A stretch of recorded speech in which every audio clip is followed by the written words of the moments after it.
Live. This is the 5th edition we have, and today we'll be covering pretty much all draft stuff.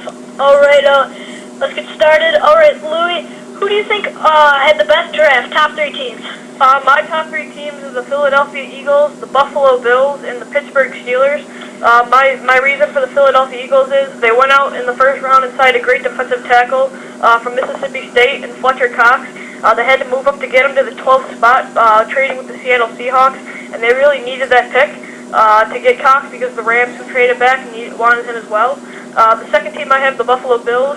They got in the first round Stephen Gilmore, a great first round selection, and in the second round they got, in my opinion, a huge steal, and Cordy Glenn, offensive tackle from Georgia. And about the Eagles, too, in the second round they got Michael Kendricks, the linebacker out of California. He showed great coverage and sack ability. And then my second team is the Steelers, drafting 2 great young linemen, Mike Adams from Ohio State in the second round, and in the first round, David DeCastro from Stanford. Alright, my top 3. Number 3 is the New York Giants. Even though, they didn't add anyone huge, they did get, David Wilson, running back. He filled in the spot for the loss of Brandon Jacobs.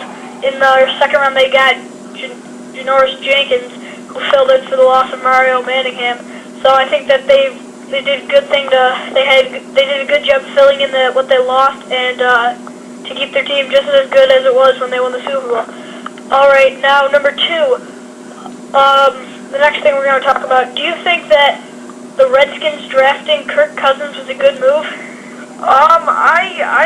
I think it was really, it wasn't a smart idea in my opinion. They drafted him in the 4th round, and I don't understand what they were doing here. I mean, he is NFL ready right now, and they did want to draft him to be a good backup, but I don't think Robert Griffin III needs this kind of extra pressure right now. He already has enough pressure alone, being the 2nd overall. So I just think it wasn't a great thing to do. I think maybe if Griffin does struggle, So here's Griffin's announcing of being drafted.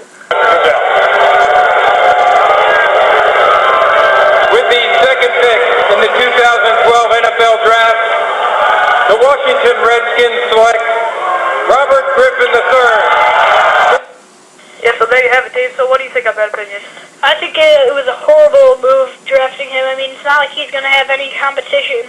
It's not like Cousins is going to have any chance of starting. But they wasted so much to get RG3. I don't think that he's going to really be needed at all. They still have Grossman.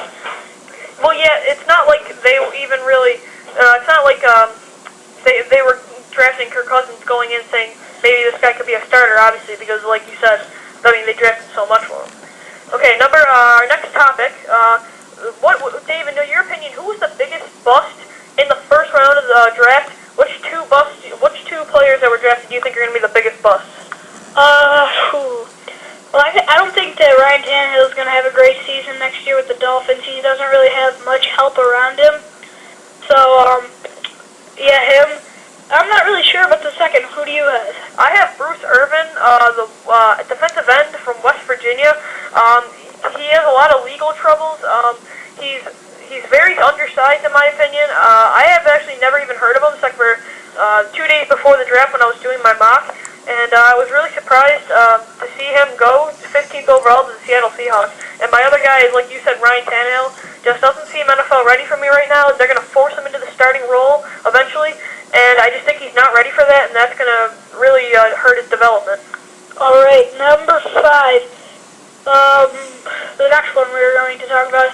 What player do you think that went went the pick that was below the first round? Do you think will do the best this year? I have it as a dead tie between newly offensive tackle from the Buffalo Bills, Cordy Glenn, who was from Georgia, and wide receiver that's now a New York Jet from Georgia Tech, Stephen Hill. Again, I just think they're both really good guys, and I think they're steals in the second round. I thought Glenn was going to go when the Pittsburgh Steelers were up at 24. He's got great size, and he's a monster. And for some reason, there was a rumor going on that he was played as a guard, and then Shane Gailey during a press conference broke that up and said how he said they were trying to spread that so maybe other teams would believe it. So kind of tricky by Shane Gailey and Buddy Nix there. And with Stephen Hill, he's just got great vertical. He runs great vertical routes and great deep ability. Yeah, I totally agree, but I think as Janoris Jenkins was drafted by the New York Giants, I think he went a little bit too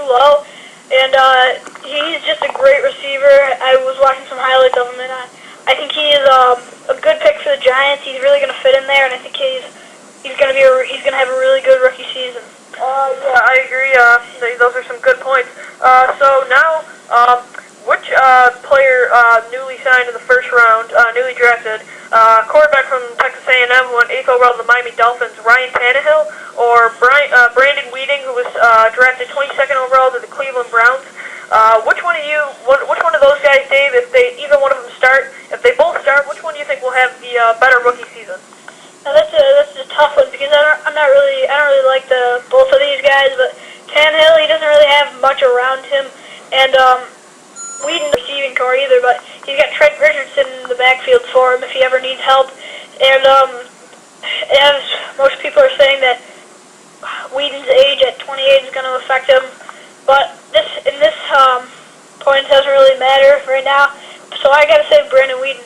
My guy that's going to have a better season too is Brandon Weeding, mainly because the Cleveland Browns drafted 3rd overall, Trent Richardson, a running back out of Alabama. I just think that, my reason being is Brandon Weeding's already 29. He's going to be, I'm with Weedon. And he's 28, and that's what's going to help him, though, actually. His experience, he's not necessarily, obviously, a veteran, but he's going to be mature. He looks NFL ready to me, and the reason mainly is because they signed Trent Richardson. Tannehill really doesn't have anything around him. The Dolphins really didn't address receiver very much. Any more do you think on that topic? Well, I just got a fun fact to say. The reason that Whedon is so old going into the draft because he was drafted by the New York Yankees in the 2nd round a couple years ago. That's a fun fact. Yeah. Anyway. Never went anywhere, obviously. I was surprised that the Dolphins didn't address receiver in the draft at all. Maybe they did in the late round. Look a whole lot on the draft, and I just think Tannehill is just not ready to play in the NFL. I mean, he's only been a quarterback for Texas A&M for about 2 years. I was really shocked. I was surprised that Miami made such a stretched draft pick on him, and I think mainly the reason why was because they missed on Matt Flynn. Maybe they didn't miss, maybe they just didn't pursue him, and they lost in the Manning sweepstakes, and I think that really pressured them by the fans and everyone to get this guy. So next topic, Dave, it's another comparison of 2 rookies that were drafted in the first round. Justin Blackman, receiver out of Oklahoma State. He went 7th overall to the Jacksonville Jaguars versus Michael Floyd Cardinals. I believe they had the 13th or 14th pick in the draft. And which one of these 2 receivers? By the way, Floyd went to Notre Dame. Which one of these 2 receivers do you think is going to have the biggest impact on their team in the first season of their careers? Didn't Blackman go 5th overall? You're right. The Jacksonville Jaguars did trade up to get the 5th overall pick, and that's a good point, Dave. Continue. Yeah, that's a tough one. I mean, I just love the position Michael Floyd's in right now because he's a 2nd receiver to one of the best, Larry Fitzgerald. So he's not going to be facing the double coverage that Blackman's going to face. So I think that Floyd's going to have more successful season. I have it being Justin Blackman from the Jacksonville Jaguars. As much as Floyd is set up to succeed better, with Larry Fitzgerald on the other end of his side, he's learned from and one of the best in the league. I just think eventually it comes down to skills and talent. And eventually, when Blaine Gabbert gets going, if he does at all, honestly, I think Blackman's the better talent pick. That's why he went 5th overall to the Jaguars. And I think they're both set up, but both do not have a solid quarterback.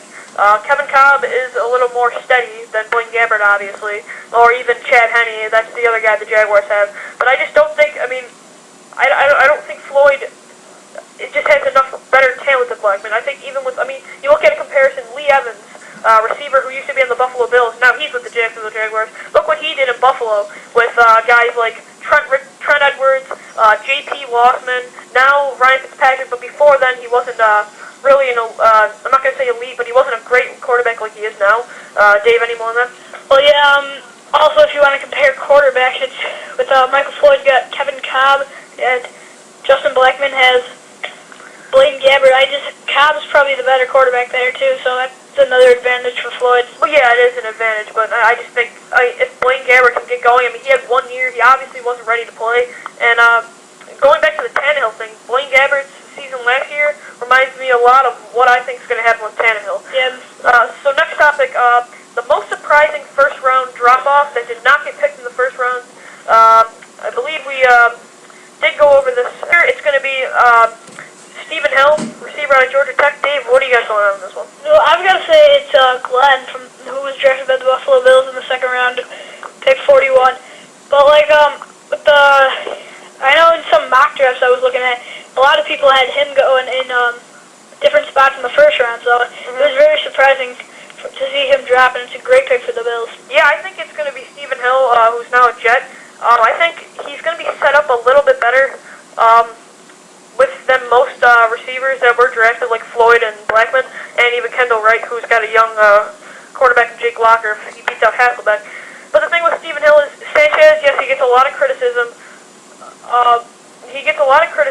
And I just think, he's actually a really good quarterback, and I think on the other side with Holmes, Hill can excel. Yeah, all right, next topic. Let's bring it into a little bit of fantasy. Who do you think is going to have the best season fantasy-wise? The best season fantasy-wise in the whole draft, or in just the first round? Well, most likely to be a first round, but anyway, the whole draft. I'm going to go with Robert Griffin III here. When we had NFL Draft Geeks on our show a couple weeks ago, he had it being Trent Richardson, mainly because, in my opinion, running backs are just so valued in fantasy football. But I'm going to go with Robert Griffin III. Mobile quarterbacks are really becoming an elite part of the NFL now, and with his ability to throw the football in the pocket and run outside, with his running ability and passing, it's just going to rack up the points. Who's your top guy that's going to be in fantasy? Well, it's going to be a close one. I would probably say RG3 at number 2, a close second. But one I've got to say Trent Richardson to the Cleveland Browns. I mean, he doesn't really have much to compete with for the carries. Like he's gonna get most of the carries. There's not gonna be much passes there because he's really the only guy there besides Whedon, who is newly drafted. But I'd say I love the way Trent Richardson plays. He kind of reminds me of Adrian Peterson, so I think he's gonna be the best. Yeah, I'm gonna go to another guy that I think could really excel. Would be he's kind of a late guy. But I think this is going to be actually a really huge sleeper. But Ruben Randall from LSU, receiver, kind of stretching it there. But, I think with the Giants having so much attention on the receiving corps, they just went from, when they lost Steve Smith in the offseason to the Philadelphia Eagles, and they only had Hakeem Nicks, Victor Cruz really was just not, he wasn't even a name. In my opinion, he was just that guy that was number 3 on their team. It's an odd number for a receiver. And now with the attention spread on Hakeem Nicks and Victor Cruz, who's great in the slot too. You can move Ruben Randall the outside with Eli Manning, an elite quarterback, and throwing him the football, and now a balanced running game. I think you could see Ruben Randall getting a lot of receptions. He's got some good size, so maybe he's going to be good in the red zone. And Dave, any second guy that you got, like a sleeper? Well, first of all, I just noticed that I kept saying Janoris Jenkins, but when I meant Ruben Randall. Okay. That's my mistake. Yeah. Another person who I think is going to be a sleeper is just because of the situation he's got.